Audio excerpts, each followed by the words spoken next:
Bienvenidas y bienvenidos a Unicapmente Tertuliando, un espacio de reflexión, innovación y diálogo interdisciplinario.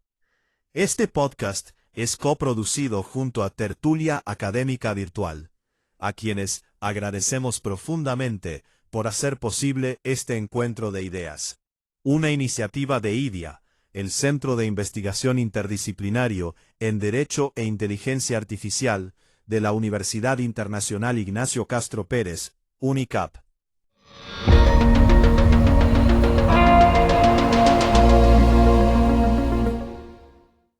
Un cordial saludo, nos encontramos únicamente tertuliando en este espacio en que hemos diseñado para hablar con nuestros amigos de diferentes partes del continente, diferentes partes de universidades en el resto de América Latina y, por qué no, del mundo. En ese sentido, pues vamos hoy a tener a nuestra doctora Judy Grisales, quien pues tuvimos la fortuna y la oportunidad de conocerla en el transcurso del año pasado, en las diferentes actividades que se realizaron con compañeros de República Dominicana y otras más actividades que nos ha venido acompañando en este año. En ese orden de ideas, pues agradecerle a la maestra Ivanier Hermosilla, que nos acompaña desde Chile, y pues a todas las personas que nos siguen en cada uno de estos espacios que hemos venido diseñando para ustedes. La intención es que damos sinergias y en ese sentido, pues maestra Judy, pues nos sentimos agradecidos y alegres de poder contar con usted en este momento. Quisiéramos hacerle una pequeñas preguntas, por algún lado por su vida personal, en otro lado por su vida profesional y mucho más importante, los proyectos y planes en los que estará acompañándonos en el futuro. Esa es la intención de este espacio, por eso pues ha sido, digamos, galardonada, hemos sido beneficiados y hemos tenido la oportunidad de contar con su presencia en su espacio únicamente tertuliando. ¿Cómo se me encuentra en el día de hoy? Pues únicamente tertuliando. Muchísimas gracias a la doctora Ivaniel, a usted, maestro Rafael, por esta invitación y por el espacio que nos permiten cada uno de los que se conectan desde este momento, ya sea en la noche o en el amanecer, para unos cuantos que también sabemos que están en África, en Europa y por supuesto aquí con los hispanos que se conectan a esta hora con nosotros. Muchas gracias, muchas gracias. Sí, lo que su merced dice, nosotros comenzamos ese proyecto que era local, no, ya ese proyecto es transnacional, transcontinental, y cuando nosotros estamos diciendo buenas noches, en otras partes están diciendo buenos días y demás, y cuando nosotros lo hacemos de día, para ellos es de noche, y así sucesivamente. Qué bueno que nuestra audiencia vaya creciendo de esa manera. Maestra Judy, quisiéramos que usted nos amplíe un poquito sobre su perspectiva. Tuvimos la oportunidad el año pasado en las diferentes actividades, no solo de interactuar con usted como profesional, que ya vamos a abordar esas temáticas, sino además de eso, de conocerla como persona, de conocerla como ser humano y mucho más, conocer digamos, su parte profesional privada. Pero cuéntenos un poquito por qué tomó esas decisiones. Yo sé que para muchos es de la casa y ya la conocemos, pero para muchos otros es alguien nuevo que llega, entonces quisiéramos que nos ambiente un poco sobre su vida y el por qué terminó llegando a donde terminó llegando. Bueno, Judy Grisales, Judy Luz Grisales Alape, es una mujer 40 plus, madre, abuela, hija, hermana, amiga, docente, que en este capítulo de su vida pues se encuentra en un estado formidable, como diría eh, en el Chapulín Colorado. Ahora se me escapa quién es el que decía la palabra formidable, pero es una palabra que me gusta mucho porque siento que estoy haciendo desde que me lo propuse, hago lo que quiero, lo hago de muy buena manera, con pasión, con mucho amor. Soy profesional formada en el ámbito de la salud, estudié fisioterapia, inicié estudiando medicina, me titulé como fisioterapeuta, me especialicé en el campo de la salud. Y sin embargo, en el trayecto de mi vida, desde mi primer ejercicio laboral, me formé en el ámbito administrativo. Mi primer empleo, luego de la universidad, fue en el ámbito administrativo como jefe de área. Empecé muy joven y eso me invitó a conocer algunos aspectos que, sin darme cuenta, generaron un interés profundo en mí, como lo es o son hoy en día los Objetivos de Desarrollo Sostenible. En mi momento eran los Objetivos del Milenio. Y me empecé a dar cuenta que todos esos objetivos, especialmente el de la salud y el bienestar y la educación con calidad, pues estaban encadenados con los otros objetivos. Pensé que eso era algo que debían hacer algunos líderes o que les correspondía a algunos que se denominan líderes mundiales. Y luego me di cuenta que en mi ejercicio para el año 2003 como profesional y jefe de área, yo los estaba implementando sin saberlo. Y empecé a generar una estructura entonces que generaba alianzas estratégicas para conseguir no solamente los logros de la empresa o la institución con la que yo laboraba, sino que otros en el entorno se vieran beneficiados, especialmente hablando de la sociedad civil. Y en ese ejercicio decidí en algún momento renunciar y comenzar a liderarme. También sin darme cuenta, uno toma decisiones o se siente con posiciones determinantes desde muy joven, pero una cosa es la juventud en ese momento, que también tiene mucho ímpetu y eso me hizo tomar una decisión impulsiva, pero jamás equivocada. Y hoy me reafirmo en esa decisión de salirme de ese contexto. Pude haber sido empleada, funcionaria pública y, y funcionaria para una empresa del orden transnacional. Sin embargo, decidí emprender en un espacio diferente, no sé cómo ni demás, pero la vida me llevó a un escenario lejos, aquí hablando en Colombia, de mi cultura andina, para que me entiendan o en otros países, y me fui un poco más al trópico de Colombia y entendí la diferencia de nuestra cultura interna y aprendí a adaptarme en esas circunstancias que me tardó un poco más de un año. Agradezco hoy al departamento de Santander, que es donde vivo, que me acogió y al que le debo gran parte de mi desarrollo personal y profesional. Aquí empecé de cero y empecé entendiendo esa diferencia de dónde venía y a comprender la importancia de distinguir lo que es ser jefe a ser líder.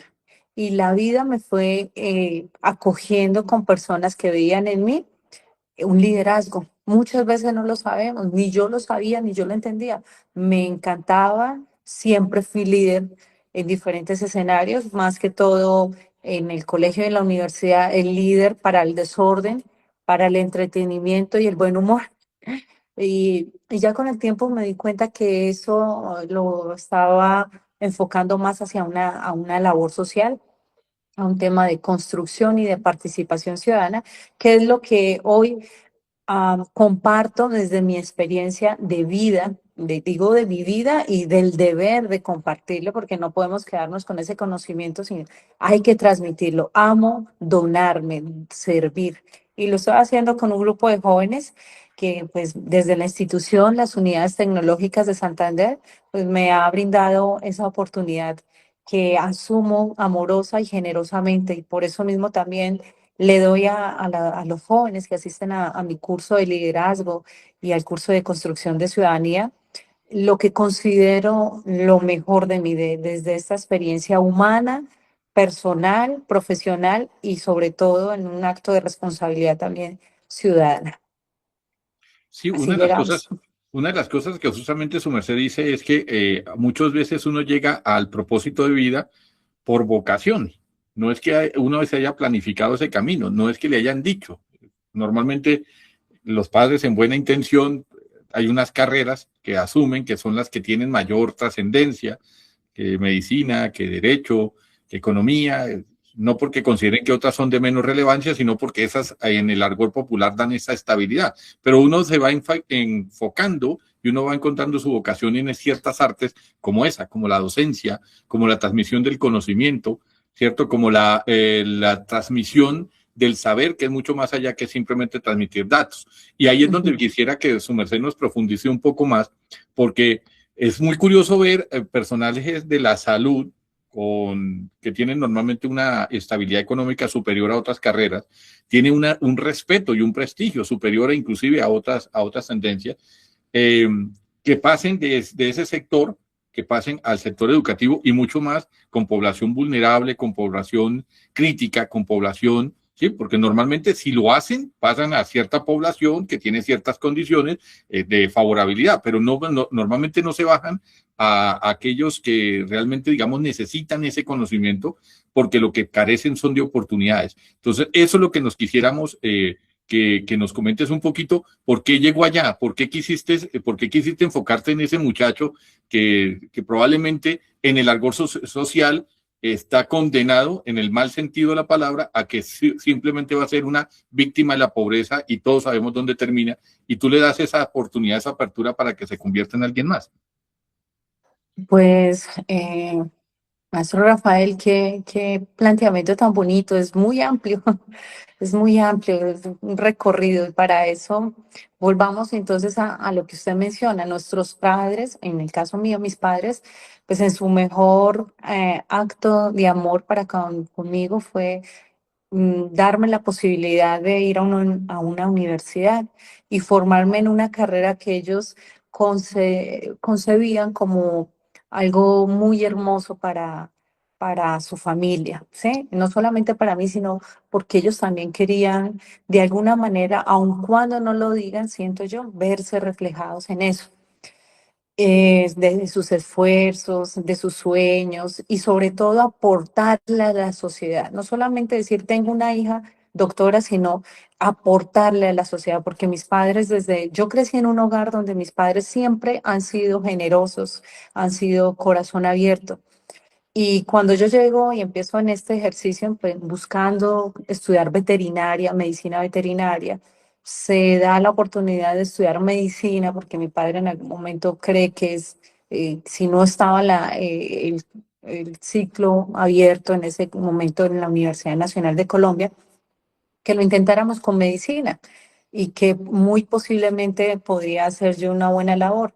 Yo, sin pensarlo, pues atendí eso, me pareció interesante y a uno le entregan como una información de lo que es la carrera y uno asume que eso va a ser divertido, así lo vi yo. Y me pareció chévere, como que en algún momento uno dice, ay, voy a ser doctora. Pero con el trasegar del tiempo se da uno cuenta lo complejo que puede ser esto, ¿sí? Que no puedas dormir, que hay un tema de competencia muy fuerte. Y en últimas, me debo retirar sin que mis padres se enteren. No estudié en la Universidad Nacional de Colombia porque era muy complejo ingresar allí. Ingreso a una universidad privada y mis padres hacen un esfuerzo muy grande, una universidad de mucho prestigio en Bogotá, y me retiro gracias a un profesor que me dice, ya me he dado cuenta que tú tienes cierto tema con los fluidos, con la sangre, tú no ingresas a estas prácticas, y le confieso a esta persona que efectivamente eso me produce muchísimo, o sea, produce en mí unas sensaciones que no son agradables. Me doy cuenta que mi bulbo olfatorio, mi olfato como tal, está muy desarrollado. Pensaba yo que quizás estaba predispuesta para ciertos olores y en la parte del hospital, en las clínicas, yo sabía distinguir eso y para mí era muy complejo, muy complejo.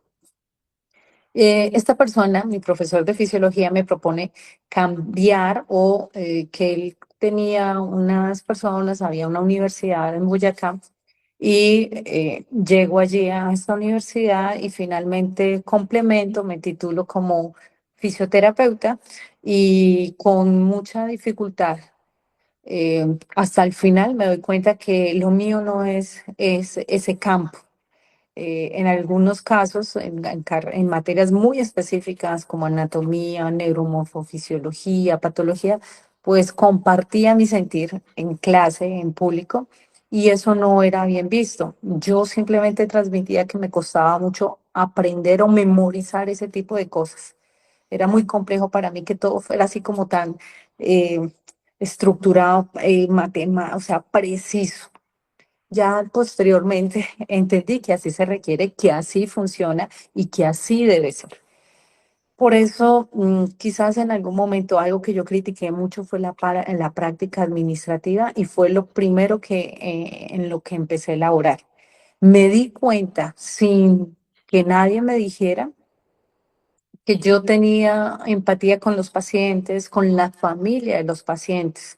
Era de todo lo que yo hacía en esos ejercicios durante la universidad, en la práctica clínica, o dentro de los lugares donde debía rotar o al realizar mis prácticas de servicio, que a mí me llamaba la atención era hablar con las personas, conocerlas, escucharlas. Para mí no era como tan interesante hablar de la enfermedad, sino hablar de la persona. Y posteriormente la vida me dio la oportunidad de ser gerente de un hospital y también trabajar en el área de acreditación de un hospital universitario. Y siempre fue como mi interés atender el sentir y darme cuenta cómo podía ser yo útil realmente en esos espacios. O sea, servir. Y eso fue otra frase que mencionaste. Poco nos damos cuenta del tema de la vocación. Comprendí en ese momento, como gerente de hospital o como encargada del área de acreditación, que muchos profesionales, aunque se titulan, se especializan, no tienen el carisma, el don o como tú lo dices, la vocación de servir. Eh, Lamentablemente, y digo lamentablemente porque estamos hablando de realmente servir, creo que buscan más una posición donde se les reconozca como profesionales, que se les etiquete como el doctor o la doctora, y eso genera como una barrera y no tienen interés alguno realmente, ni siquiera de hacer conexión con su paciente. Es como si alguien les hubiera indicado que lo ideal es tener la posición de ellos de ser doctores e incluso hasta verse o que los noten casi eh, o que se perciban muy fríos, de tal manera que de pronto no generen ese vínculo. Quizás alguien o en algún momento entendieron que no era bueno generar ese vínculo con el paciente o y mucho menos tener conexión con el paciente.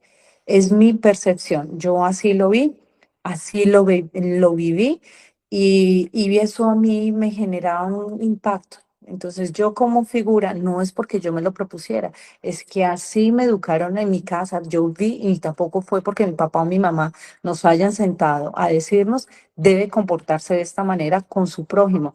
Nosotros simplemente vimos a papá y mamá compartiendo de lo que tenían con otras personas sin llamarlos más necesitados o sin ponerles etiqueta alguna. Simplemente ellos veían un niño o una mujer y querían compartir lo que nosotros teníamos o hacerlos sentir a ellos como parte de nuestra familia.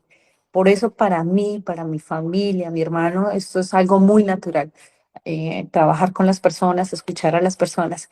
Y entonces, ahora que te estoy compartiendo, me voy dando cuenta que la vida lo va poniendo a uno en los lugares y en los escenarios perfectos para que uno se vaya formando y te da una muestra y te presenta una situación para que tú de alguna manera mires y entiendas cómo funcionas tú ahí, incluso para incomodarte. Hay personas que de pronto no se incomodan. Para mí, eso que te estoy comentando, desde que empecé en mi proceso de formación, en mi ejercicio ya profesional, todas esas cosas me incomodaban ver cómo el abuso incluso de autoridad, porque trabajé con una institución como les decía, del orden transnacional, donde las jerarquías son muy evidentes, incluso hablan en términos de superior e inferior, y eso a mí me costó muchísimo. Entonces esa parte también fue un choque para mí y una información interesante.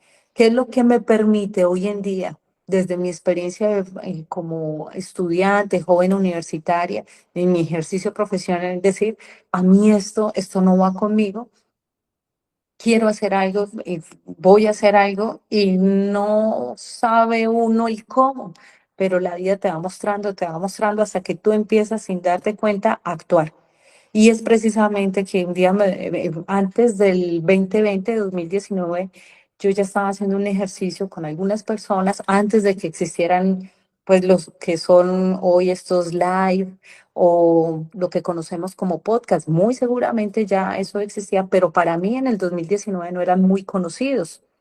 Y yo ya estaba haciendo estos encuentros y creé un banco de talentos, un banco de profesionales de diferentes países para que desde su profesión compartieran, hicieran transferencia de conocimiento para inspirar a comunidades, inspirar a jóvenes a emprender y que a través de este banco de proyectos pudieran obtener información y acompañamiento para que pudieran preguntar. El conocimiento está al alcance de todos hoy en día a través de estos dispositivos tan interesantes. Y muchos pues no lo tenían. El acceso a universidades o a formación específica era limitado. Si no perteneces a una institución, si no perteneces a una empresa, entonces no te enseñaban metodología para hacer proyectos. Y yo quería llevarle esto a la comunidad en general, al que le interesara, porque siento que la mayoría de los problemas profundos que hay en nuestra sociedad se debe a la falta de participación ciudadana.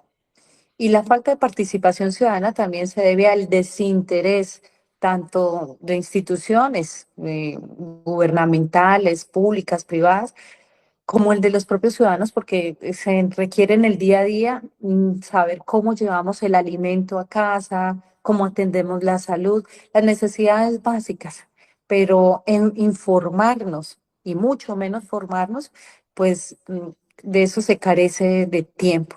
Y quise a través de ese ejercicio compartir y dejar una información en Internet para que personas pudieran acceder con Y esto. por eso por eso hoy estás con nosotros, porque justamente eso es lo que nos interesa traer acá. Justamente eso que estás diciendo es lo que decimos sumar sinergias, porque tú lo estás haciendo por un lado, nosotros por otro lado y otro lado, pero si nos sumamos llegamos a más gente, ¿no? La gente nuestra, Así la es. gente tuya, la gente de otros lados. Antes de que hay dos cositas que no puedo dejar de preguntarte. ¿Sí? Hay dos cosas que no me parece que sean necesariamente dejarlas en el pasado porque eso es lo que justifica el presente. Pero inmediatamente regresamos a la parte que estás mencionando. La primera de ellas, infortunadamente, viste los casos que se dieron el año pasado en Colombia de médicos que no aguantaban la presión, no aguantaban los insultos, el maltrato, ¿cierto? Que no entendemos cómo en pleno siglo XXI todavía hay instituciones que permitan o que tengan eso, sean empresariales o sean académicas, resulta absurdo. Sí, y justamente te quiero hacer esa pregunta por ese lado, porque muchas veces el concepto que uno tiene de alguien metido al área de la salud es el doctor. Y el doctor es el doctor, o sea, tiene su voz, Mm. tiene más peso que el presidente, tiene más peso que el alcalde, o sea, sí, es el doctor, o sea, sí, el doctor dijo que no podía comer esto, el doctor, sí, o sea, se tiene una referencia a que es un profesional bien pago, un profesional con mucho respeto, un profesional que tiene una nivel de incidencia dentro de una comunidad muy alto, pero lo que uno empieza a descubrir es que detrás de esa fachada de bata blanca hay muchas complejidades que no se ven como la que tú nos narras. Entonces, por eso quiero que nos profundices ese lado. Esa persona que está allá y que no ha tomado su decisión, lo pusieron a estudiar lo que no quería, porque es que eso le va a servir para mañana. No digo que los papás o la persona que le haya aconsejado lo haya hecho de mala gana, seguramente tiene una visión de ellos ganan bien, tienen mejor estatus, no sé qué, pero no es lo que les gusta. Su merced, ¿qué le diría? Mira, hoy estamos en pleno siglo XXI con una gran oportunidad y vemos cómo personas se pueden hacer grandes profesionales, líderes o influencers a través de redes sociales. Eh, hay artistas, como tú dices, detrás de esa fachada de bata blanca. En algún momento en mi vida alguien me dijo que me dedicara a eso y yo no lo supe comprender. Me lo dijeron en dos momentos de mi vida, en el colegio y en la universidad. Me insinuaron que el arte era lo mío, porque como yo era la influencer en ese momento del desorden, del tonto, de la payasada, como quieran verlo, eso es innato. y se va perdiendo lamentablemente cuando uno no desarrolla esas fortalezas. Yo no, o no en ese momento no sabía que eso era una fortaleza. Hoy admiro muchísimo la capacidad que tiene gente de hacer reír. Eso es algo que sana profundamente. Y si en ese momento yo hubiese escuchado, en cuarto semestre quizás hubiese escuchado sobre lo que llaman, hay una película de Patch Adams con Robin Williams, de que hay patrullas que hacen esto del clown y que sanan. Es hermoso, me hubiese encantado. Mira, yo hubiese triunfado, yo creo que hubiese triunfado porque para mí sí, sí me encanta eso. Ay, por supuesto, entiendo que eso hay que formarse. Entonces, ¿qué ganas tú teniendo el talento, la habilidad? Pero yo nunca me formé en eso. Al contrario, yo pensaba que era un problema porque me trajo problemas a mí, porque más de un profesor me pillaba imitándola. Tuve un profesor que perdí la materia y era una materia línea que llamaban en ese momento y perdí, yo iba muy bien y perdí porque el profesor se dio cuenta que yo lo estaba imitando. Sí, se ve, a través de la puerta se dio cuenta que yo estaba haciendo eso. Aclaremos, no fue el profesor Rafael. No, Aclaremos. no, no. Fue Sí, mi profesor de física. aquí han pasado muchos y terminan diciendo que el profesor Rafael lo rajó. Entonces, por eso hacemos la aclaración No creo, de no creo lugar. que el profe, no creo que el profe Una Rafa haga eso. concepción que en algún momento le preguntaron a Picasso, no era famoso en la época, y cuando presentó los primeros cuadros, un comprador le dijo, ¿ha vendido alguno? Y él dijo, no. Y entonces dijeron, pero ¿para qué lo seguía haciendo si nadie se los quiere comprar? Y dice, porque no ha nacido el público que va a valorar esos cuadros. Oh, ¿Sí? no, pues es que ese señor tenía la neurona de la que era. Bueno, yo vengo de una época que incluso yo era muy atrevida para eso, una carrera tan formal, tan estructurada, una persona como yo que esté ahí cuestionando y haciendo preguntas incómodas, pues efectivamente incomoda y uno llega a sentirse como que no encaja. Entonces volvamos a la fachada, a eso de fachada. Mira, desde el primer semestre ingresan con esa fachada, o sea, entran levitando, porque vienen de familias que se han formado, que el abuelo, que el tío, que el papá tienen clínica, o sea, fantástico, ¿sí? Fantástico. Mi caso no, mira, yo empecé como con 40 compañeros. De los 40 yo no me voy a incluir ahí porque yo no lo sabía, pero yo sí las veía que de esos 40 cuatro máximo tenían esa vocación, o sea, se les notaba la humildad, el cariño, y esos cuatro no eran de familias y no venían con ese interés de, pues sí, que no se quitan la bata blanca. Vale la pena decir que la bata blanca es un elemento, una herramienta, bueno, para proteger al paciente. Y se emplea es para proteger al paciente. Tú no puedes salir con eso de la clínica, del servicio, a tomar tinto, a fumar o a andar por medio del tráfico. O sea, estás exponiendo al paciente, pero como ahí es donde uno se empieza a dar cuenta del que requiere o viene con esa necesidad de fachada, que está afuera diciéndole al mundo quién es, o que requiere de ese atuendo para mostrarse al mundo quién es, y apenas están en primer semestre. Esas son cosas que a mí nunca se me olvidan. Bueno, volviendo al tema de la vocación, entonces conocí personas que sí, que tenían ese cariño, esa necesidad de aprender, hambre de crecer, de aprender y de formarse. Y esa también es otra razón por las que me quiero salir de eso. Como te digo, no encajaba, no cuadraba la cosa ahí. Y logro terminar con otra carrera donde seguía no encuadrando, porque era la misma situación, la misma metodología, o sea, ciencias de la salud es muy compleja. Y en algún momento eh, no entiendo cómo. No soy la estudiante más destacada, tampoco era la peor. Yo tenía el compromiso con mis padres. Así ellos no me lo hayan exigido, ni me lo hayan puesto de requisito. Ellos creen en uno, confían en uno.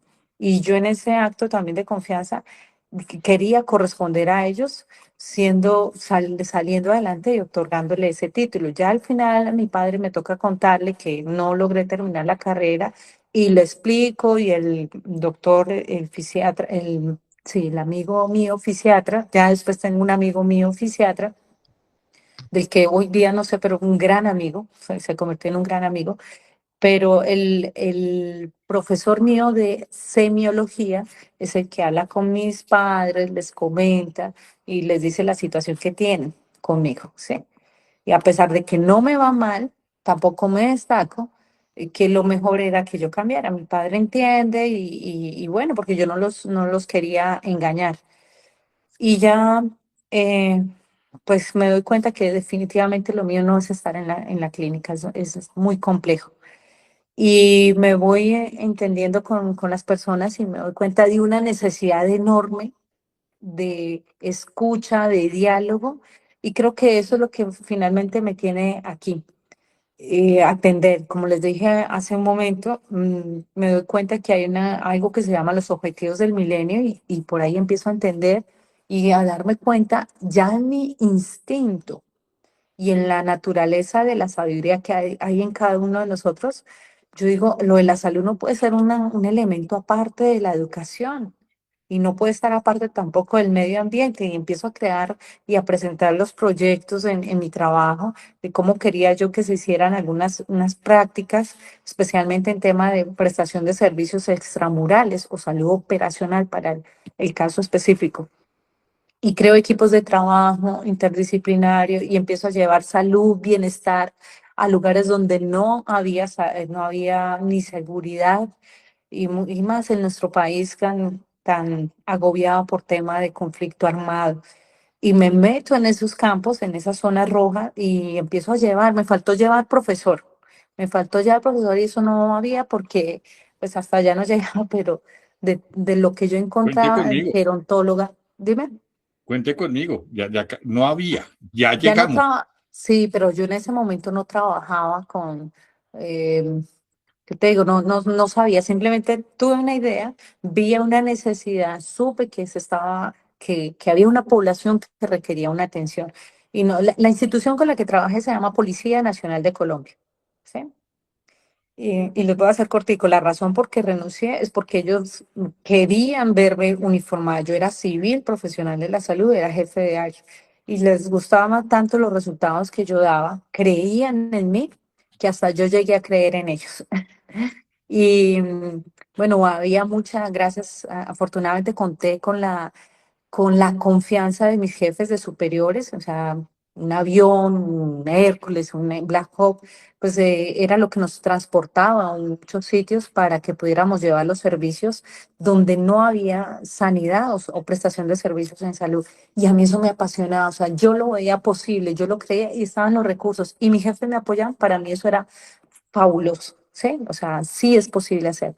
Y yo llevaba soluciones. Entonces, con el ánimo de reducir los índices o las principales enfermedades, epidemiológicamente hablando, se presentan unas enfermedades que producen ausentismo laboral, ¿sí? Y el ausentismo laboral, pues no lo quiere ninguna empresa. La empresa requiere que su personal esté trabajando. Por mencionar algo, ¿sí?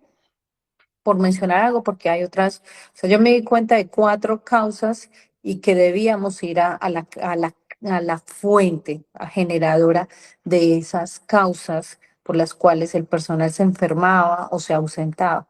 Y dentro de todo eso me di cuenta que además eran hombres jóvenes o personal muy joven que estaba alejado de su familia o que su familia se acerca, o sea, una cosa súper compleja. Y yo como en mi cabeza divergente. Aparte de todo, quiero contarles que yo descubrí y ahora entiendo por qué yo nunca encajaba y cuestionaba siempre las cosas. Incluso me llamaron más de una vez revolucionaria, por no decir otro término, que en universidades privadas.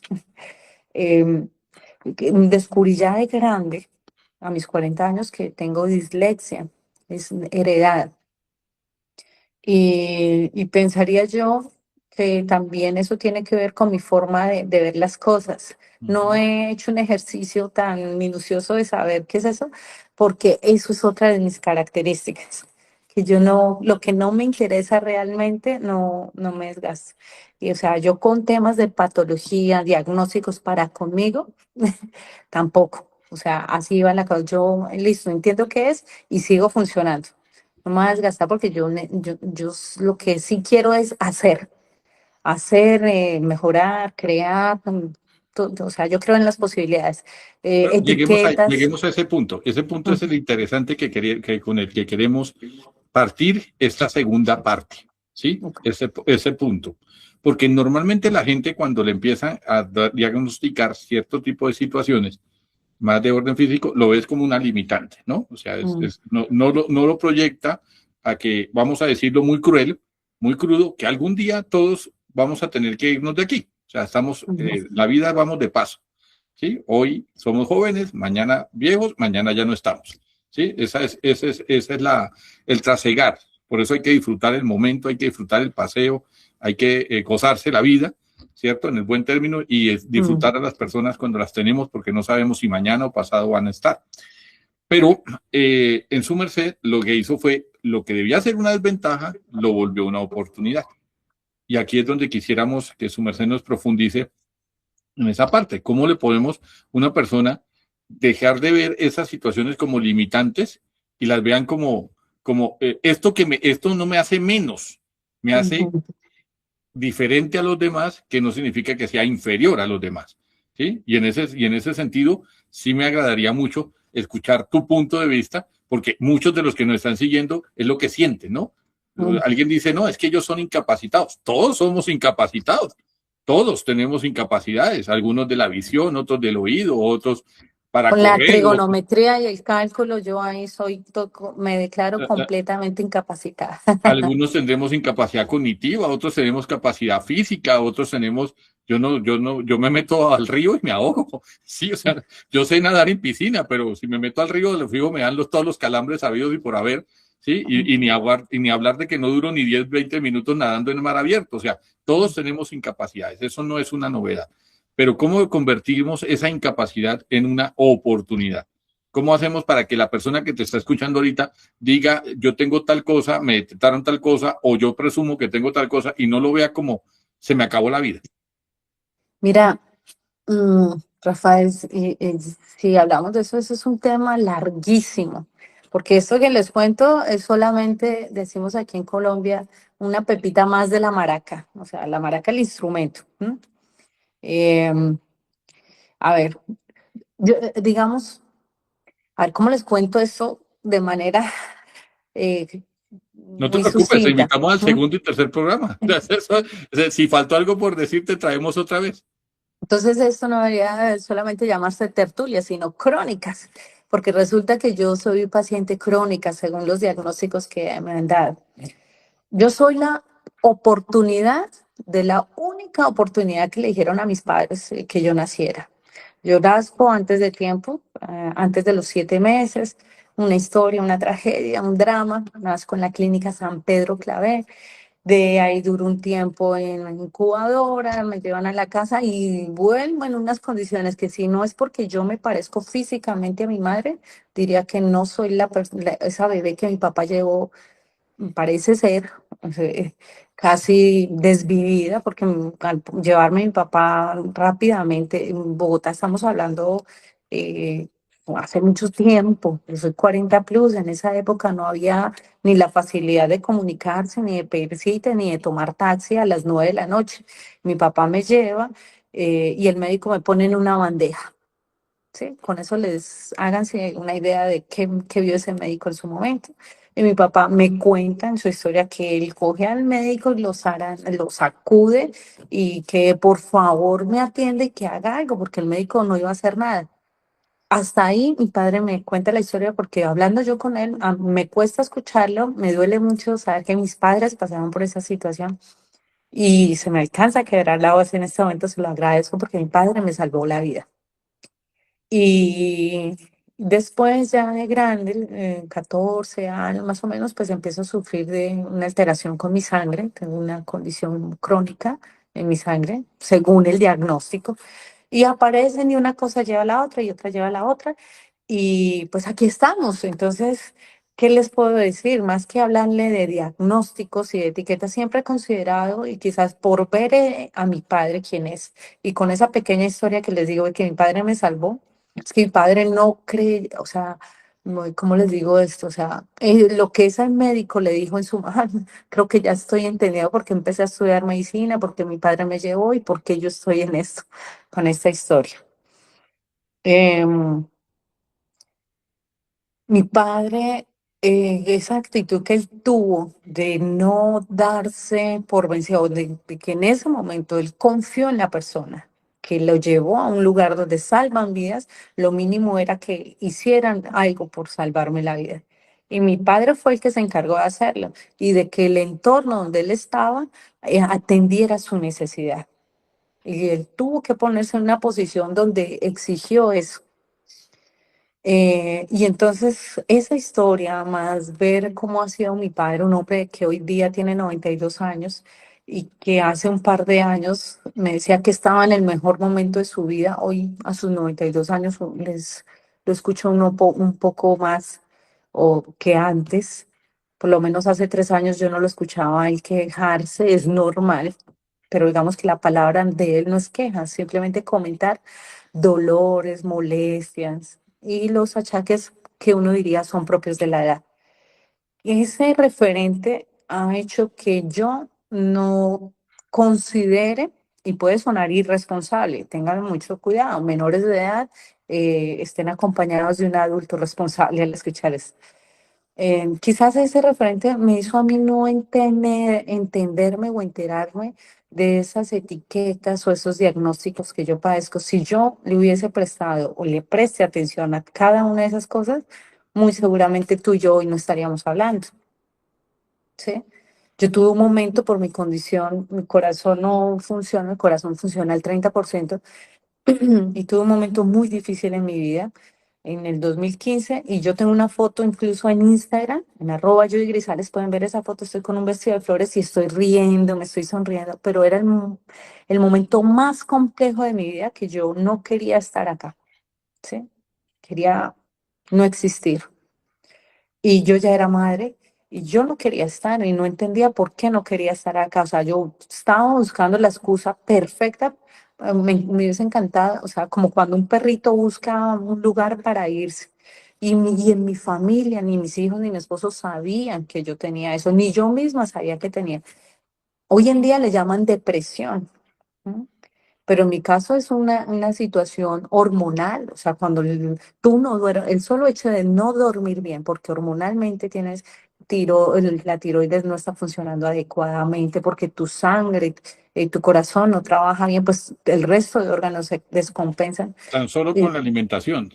El hecho de Exacto. que a muchos eliminan el desayuno, ya con eso alteran toda su psique. Sí, No nos vayamos tan posiblemente. lejos, no nos vayamos. Pero mira, quiero retomar ese toma de la fotografía, que gracias a que tú lo mencionas, justamente muchos, el complejo de las redes sociales, porque uno piensa que la vida del vecino es más satisfactoria que la propia, porque en las fotos no aparece, a menos que sea una publicación triste, alguien que haya fallecido, alguna cuestión, normalmente el 90% de las fotos todo el mundo está sonriente, todo el mundo Sí. está de vacaciones, todo el mundo Volvemos está en al una. término fachada. Sí, todo el mundo muestra, se muestra en las redes sociales la parte próspera, la parte turística, con la familia, o sea, la familia ideal, el viaje ideal, la vida ideal, ¿cierto? Y uno empieza a sentir como que entonces el que no está viviendo la vida ideal es uno, y empieza Sí. a darse ese fenómeno que tú das. Por eso es que me interesa esa parte de la foto, porque esa foto que tú estás describiendo es la que tienen muchos, muchos.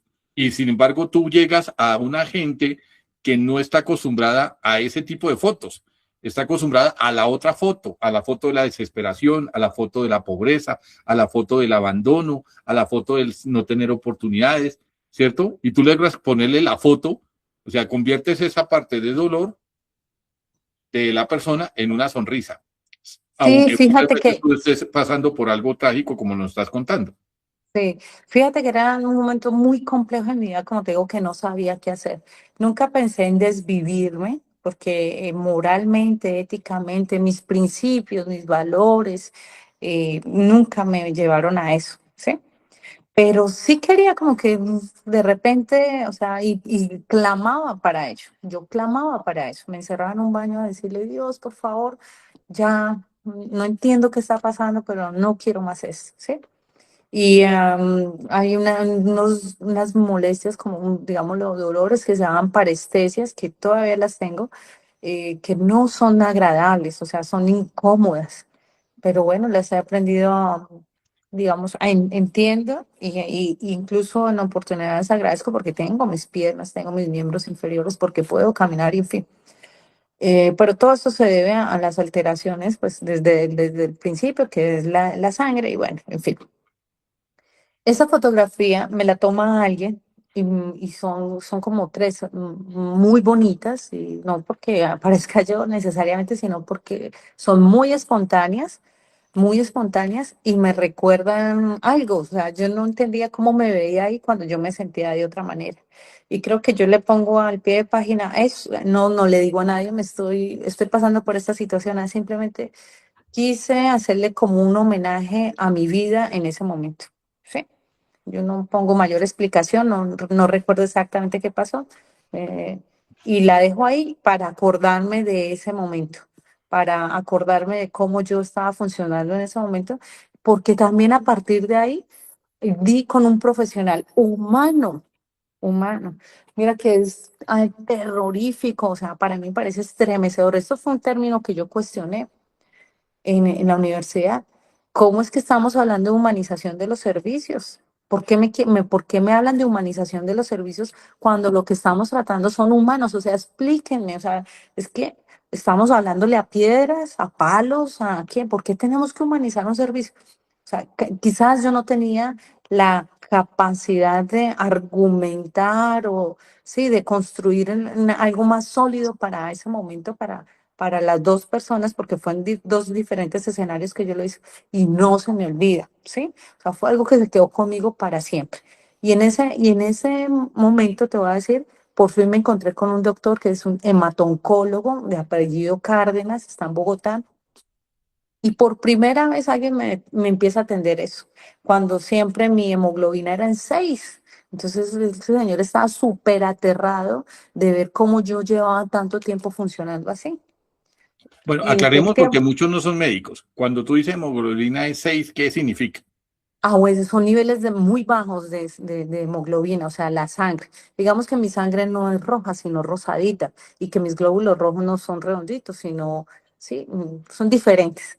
Entonces a mí me ve este doctor, pero porque yo llego a un episodio que me da en ese momento en Colombia. Colombia estaba pasando por un momento complejo. Es que ya no me acuerdo si es 2015 o 2012, la verdad. Esa fotografía fue tomada como en el 2014. Bogotá estaba y Colombia estaba en una zona, algo muy parecido, que eran unos paros, que había mucho conflicto, estaban atacando la fuerza pública. Bueno, a mí me pasa esa situación y me tienen que hospitalizar, o sea, un preinfarto. Y ahí es donde me empieza a ver y doy con este doctor y me dice, pero ¿cómo yo he hecho? Me tienen que transfundir, bueno, en fin, la historia. Y toda mi familia se entera de lo que estaba pasando, que yo me lo tenía muy reservado. Sí, puede ser irresponsable, pero pues como les digo, yo tengo una forma de ver las cosas diferente, y yo sentí que era la mejor manera de no afectar a mi entorno familiar y mucho menos a mis padres. Pero sin saberlo, yo estaba haciendo las cosas mal, porque fíjate que me hubiera pasado a ellos y el dolor que estarían ellos padeciendo. O sea, no es justo que un padre tenga que enterrar a su hijo, ¿verdad? O sea, yo no se lo deseo a nadie, y más como madre y como abuela, eso no debería ser así. Pero en mi suposición de creer, de mantener las cosas para no generar dolor en nadie, pues estaba haciendo algo que no es el deber ser. Bien, permíteme ahí. Entonces, Permíteme ahí. Esa parte es donde queremos retomar. Nos has comentado el pasado, sí. nos has comentado lo que estás viendo en el presente, ¿cierto? Quisiéramos que nos comentes un poquito sobre eso que estás proyectando hacia el futuro, porque eso que estás diciendo, claro, el antecedente es el que justifica lo que viene y por qué estás haciendo lo que estás haciendo ahorita, ¿cierto? Y como tú dices, uno no tiene ni la vida comprada ni sabe para dónde le va a llevar el destino. Ujú. A mí me gusta mucho un productor asiático que muestra el pasado en colores y el presente en blanco y negro, porque es que uno no sabe qué viene. Es muy fácil ver hacia atrás y justificar lo que uno hizo o dejó de hacer, porque es muy fácil y por eso lo pinta de colores, porque es que ya se Sí, contó esa historia, pero no lo que viene hacia adelante. Por eso sí. quisiéramos en esta parte final que nos cuentes esa parte, los proyectos que vienen a futuro, lo que tienes pensado futuro y sobre todo esa transformación humana que estás logrando con la población. Bueno, siento que, bueno, el futuro ya lo estamos construyendo ahorita. Para mí el presente futuro es ahora. Eh, ¿Qué viene? Pues no sé, yo estoy haciendo lo necesario para poder seguir compartiendo esta información, como les digo, desde mi experiencia, poder generar, motivar o inspirar a jóvenes especialmente en su ejercicio de primero de autoconocimiento. Quien no sabe quién es, de dónde viene y para dónde va, pues lamentablemente hace que su entorno y su impacto en la sociedad esté a cargo de otras personas, ¿sí? Entonces, entender que somos cada uno de nosotros es líder nato por naturaleza. Eh, y eso es como mi principal objetivo. ¿Qué viene ahorita? Seguir, a trabajar en eso, inspirar más, trabajar más, ojalá llegar a más jóvenes que pudiéramos con palabras, con amor sobre todo, porque eso lo hago con muchísimo amor, poder compartirles y que puedan verse en otras personas, en mí, para que puedan entender que son valiosos y que gracias a su participación podemos generar una mejor sociedad. Eso por ahora. Y lo segundo, viene un libro, viene un libro que me he reservado y quiero compartirlos. Espero que sea, sobre todo más que un libro, sea una herramienta que pueda tener cualquier profesional, Es ama decir, de tenemos casa, primicia. deportista. Es decir, puedo decirlo desde acá, tenemos primicia que el libro se está lanzando oficialmente en el programa. O sea, Qué tenemos ya el bonito. libro incluido, o sea, ya tenemos la primicia de la noche. Sí, hay dos cosas, un libro, una revista que la voy a dar a conocer también a la tertulia académica, eh, para compartir un poco más desde esta experiencia personal, no solamente mía, sino de cada uno de nosotros y que pueda trascender en la vida de otras personas. Entonces la primicia es eso, revista y libro. Y por lo demás, pues tener la disposición, la muy buena voluntad para seguir compartiendo con quienes tengan a bien invitarme a estos escenarios, ya sean virtuales, presenciales, y que pueda sembrar en ellos al menos la semilla de la inquietud. Ya para mí eso es un triunfo. No, pero no nos vas a dejar con la golosina.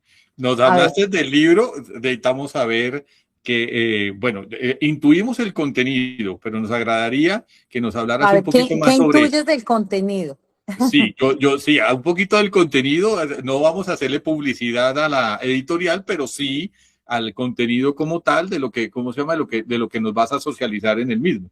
De No, hecho, yo quiero mi libro autografiado. honestamente te cuento que no lo ha hecho, o sea, no está hecho, es algo que ya está aquí en mí, que siempre ha estado y que hasta ahorita quiero hacer, o sea, ya poner, materializar, ¿sí? Eh, ya tengo hoy, y justamente esta mañana, esbocé algo, pero no, por supuesto no, ni hay editorial. Si alguien puede ver esto y sabe de una editorial, y como les digo, yo ya tengo claro que va a ser una herramienta porque sé que va a tratar algunos aspectos, no desde esto que les he compartido necesariamente, sino algo mucho más práctico, ¿sí? Más sucinto, más elemental, o sea, es darle a las personas que nos puedan leer esas herramientas prácticas para que puedan mm, desarrollar su potencial, ¿sí? Y sobre todo el, la determinación, que es algo que creo que en mí, o como yo, que soy testimonio de una falta de determinación en algún momento de mi vida, cómo logré hacerlo o cómo logró salir eso. ¿Ah? Pero Entonces, arriesguémonos. Quiero ponerla ya que nos mencionas del libro, la revista y más proyectos que sabemos que conociéndote sabemos que vas a llegar a puerto. O sea, por eso la primicia de la noche es esa. Pero digamos, el acudiente, el padre de familia, el rector, la persona que está, que no solo porque está viendo este programa, sino que además de eso va a tener acceso a tu material. ¿Cómo le podemos decir cuando tiene una población, cuando tiene un estudiante o cuando tiene una persona que está bajo su responsabilidad y no encuentra sentido, no le encuentra sentido a la vida, no le encuentra sentido y parece muchos textos, lo voy a decir a título personal, parecen receta de cocina. Eche Sí. esto, haga esto, como si eso fuera solución inmediata, como si esa fuera la mejor forma. Y muchas veces cuando alguien actúa de determinada manera, entonces llegan son las críticas. Es que en mi época los papás se quitaban la correa y es que eso era, es que el otro entonces critica que porque es que eso era maltrato no sé qué. Y entonces no se da cuenta que en la vida a veces toca, como dicen los abogados, zanahoria y lazo, ¿no? Garrote. Zanahoria y lazo, a veces toca soltar y a veces porque así es la vida, porque hay veces que toca mostrarse muy férreo y hay veces que toca soltar. ¿Cómo le decimos a este padre de familia? No, ojo, no al muchacho. Eso es de expertos como tú. Pero yo que tengo familia, yo que tengo y veo que mi hijo o alguien que bajo mi responsabilidad está padeciendo, ¿qué le digo? Bueno, ¿Cómo lo lleno de información para que entienda que es privilegiado frente a otros? bueno, tú tratas un tema muy complejo. En Colombia, y pienso que en Latinoamérica tenemos un fenómeno muy que atender, que es muy importante, es el tema de la salud mental.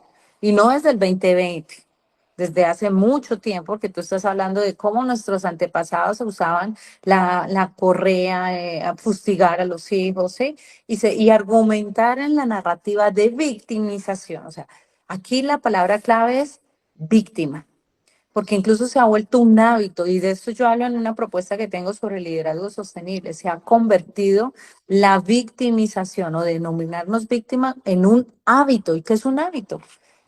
Es el ejercicio repetido de una cadena de elementos que incluso se vuelven un estilo de vida, ¿sí?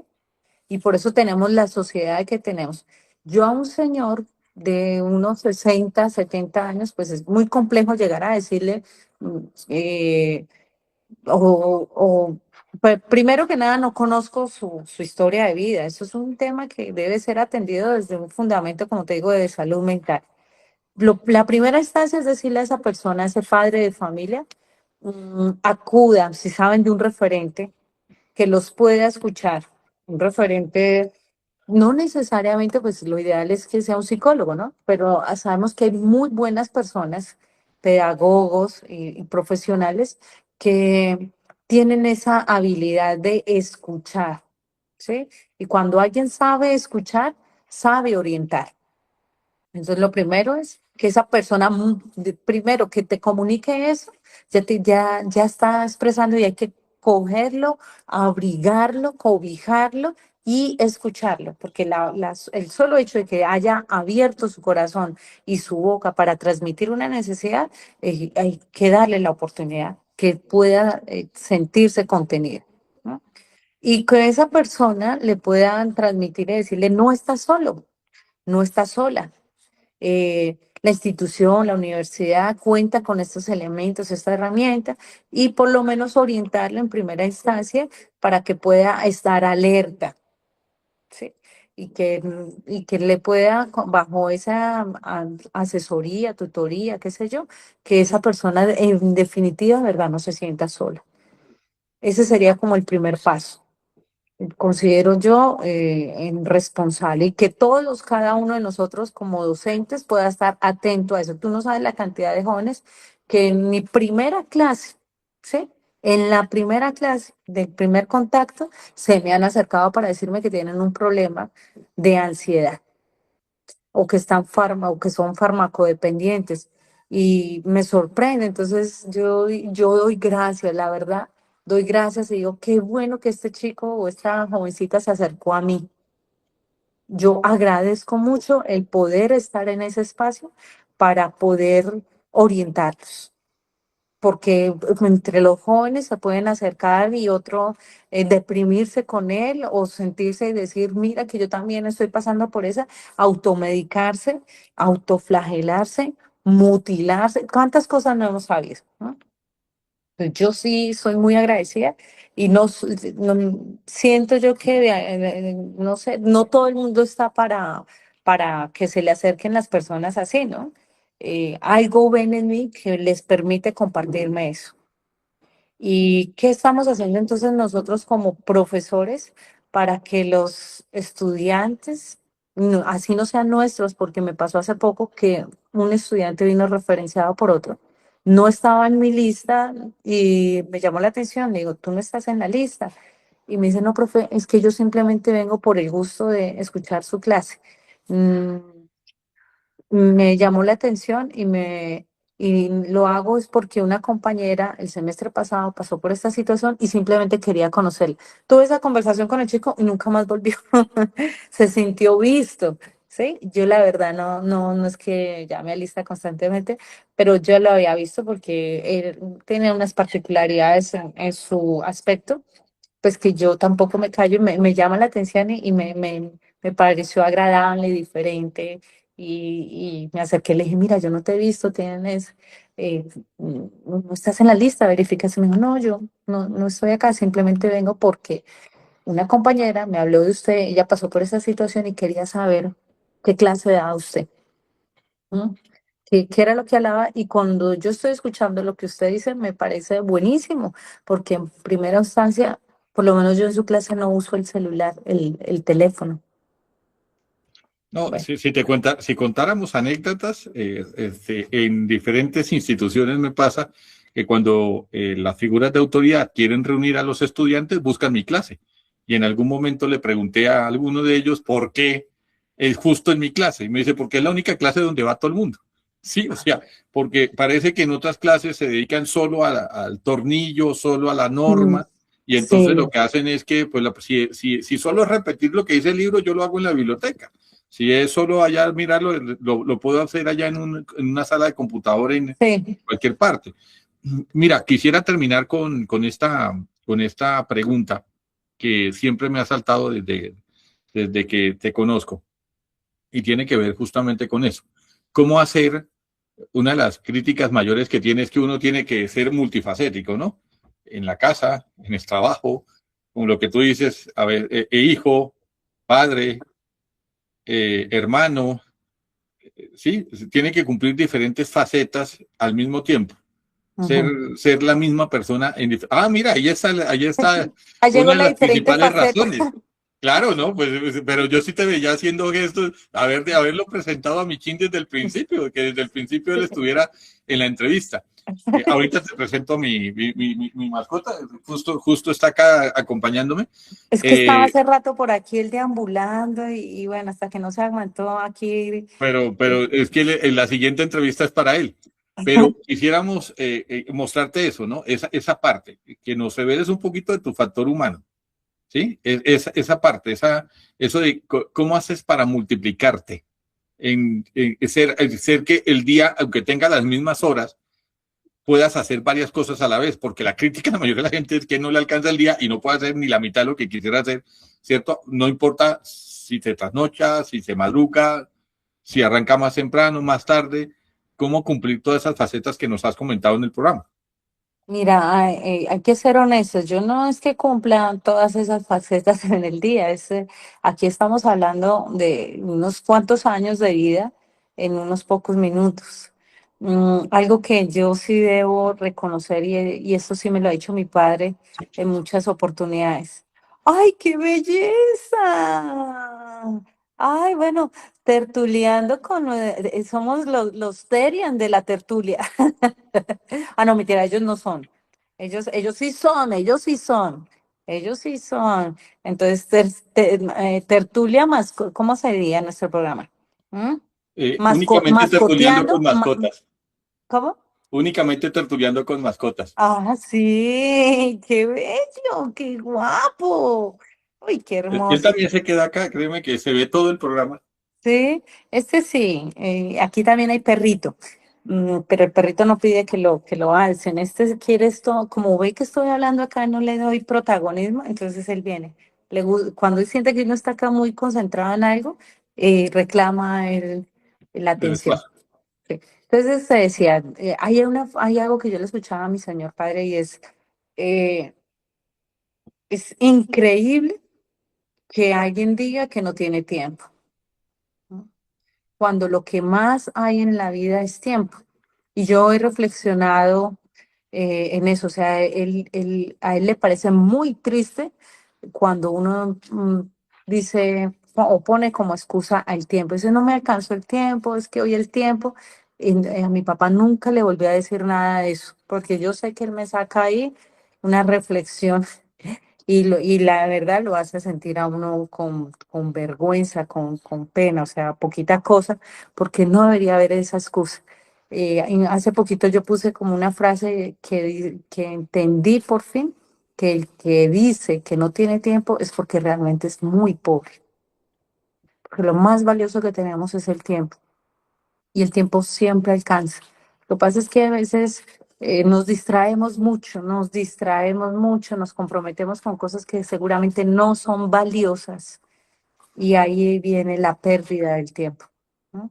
Ahí viene la pérdida del tiempo. Entonces, eso en el día a día no me corresponde a mí. Cada quien debe vivir su experiencia de vida y cada quien va descubriendo a qué le invierte, en dónde pone su atención.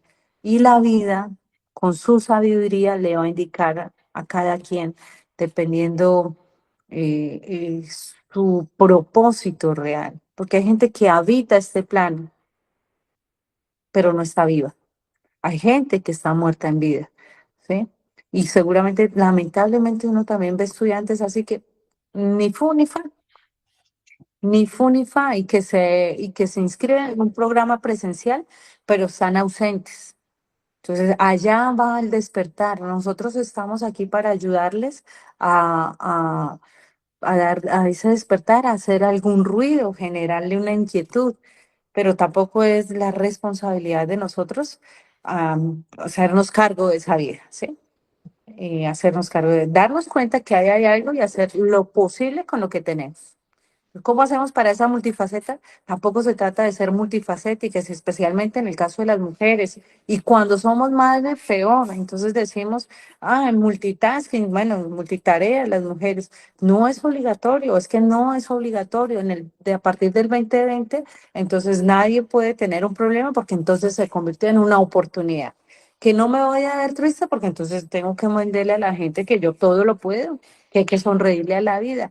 Señoras y señores, las cosas como son, somos seres humanos vulnerables. Entonces hay que reconocernos en primera instancia que somos vulnerables y en la medida que aprendemos a reconocer la vulnerabilidad como nuestra mayor fortaleza, muy seguramente vamos a empezar también a reconocer nuestra multifaceta. ¿Sí? Porque sí, tenemos diferentes roles, tenemos diferentes, querramos o no, diferentes estuches, porque no somos los mismos en la universidad. Yo no soy la misma con mi gato.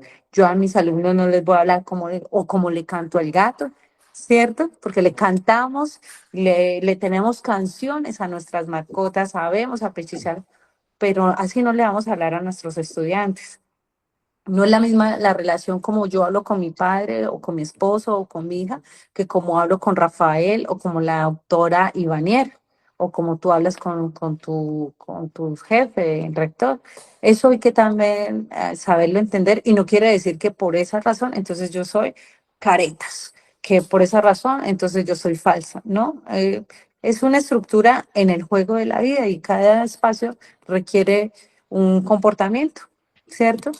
Requiere una faceta. No es lo Bueno, mismo estar en el karaoke, ¿cierto? no, justamente te agradecemos, primero agradecerte pues el tiempo que nos has dedicado en el día de hoy.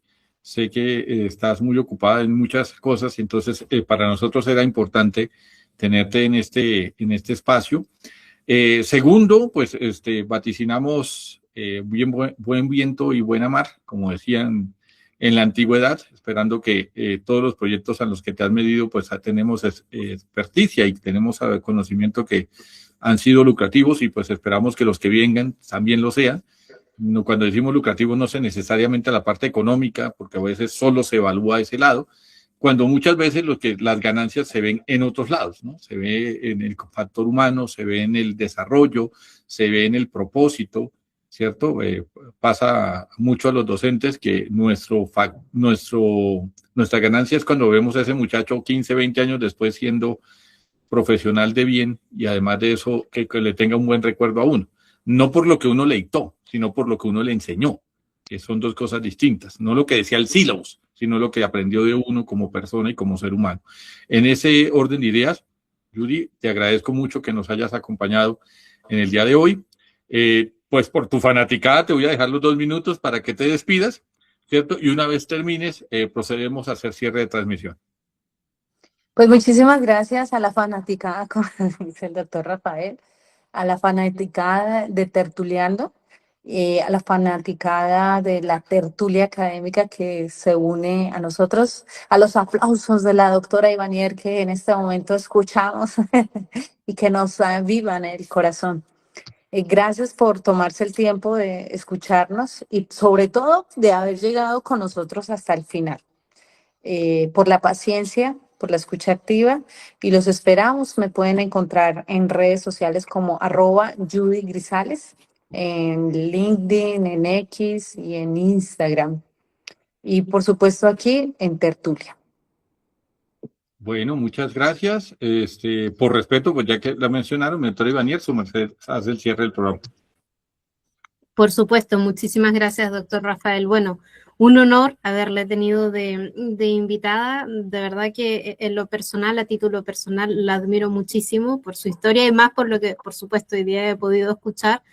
Y en lo que podamos apoyarle, por favor, cuente con nosotros en el Centro de Investigación Interdisciplinario en Inteligencia Artificial, porque justamente buscamos contribuir con agentes de cambio y que tengan una historia tan poderosa como la que hoy día, ¿no es cierto?, nos comparte.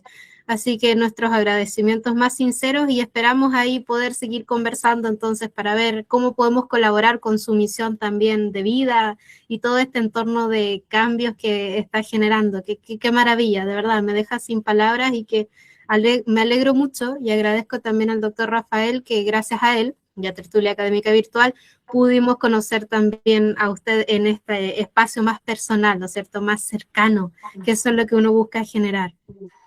Pues muchísimas gracias. Sí, es la primera vez que me invitan a una tertulia académica para hablar de aspectos personales. Muy bonito, muy enriquecedor. A usted Muchas por habernos gracias. dedicado ese tiempo. Bueno, con eso les deseamos una feliz resto de día, resto de semana, porque como dijimos al principio, unos nos escuchan de día, otros de tarde y otros de noche. Entonces, les deseamos el resto de semana, el resto de mes, el resto del tiempo y esperamos que nos acompañen en el siguiente podcast la siguiente semana. Muchas gracias. Bye. Gracias.